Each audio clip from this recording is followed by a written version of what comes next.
Welcome to our channel. Today we how to subscribe to Ring Protect Pro for privacy settings and alerts, full guide step by step clearly. Log in using your Ring account credentials. Once logged in, navigate to the menu icon, usually located in the upper left corner of the screen. Select Ring Protect from the list of options. You will see an overview of the Ring Protect plans available to you.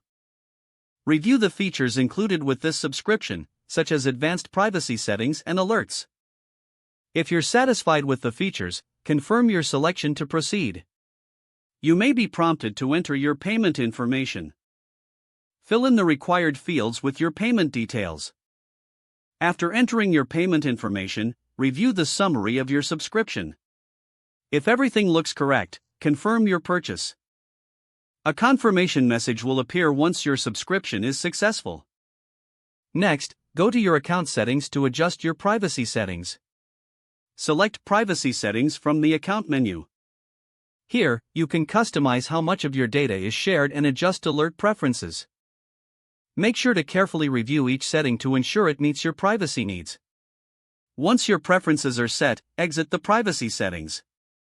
You will now receive alerts and notifications based on your customized preferences.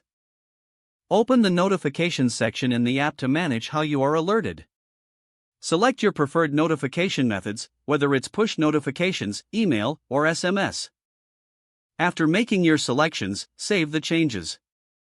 Your Ring Protect Pro subscription is now active with your specified privacy settings and alerts in place. Enjoy the peace of mind that comes with enhanced security and privacy.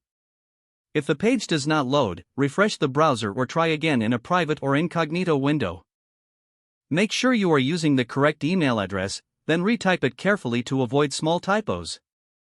If your password is not accepted, use the reset option and create a new strong password you can remember. Check your spam folder for verification or security emails, then complete any requested confirmation steps. Enable two-factor authentication if available to improve account security and reduce unauthorized access risk. After signing in, review your profile details so your contact information and settings are accurate and current. Don't forget to like this video and subscribe to our channel for more step-by-step tech guides.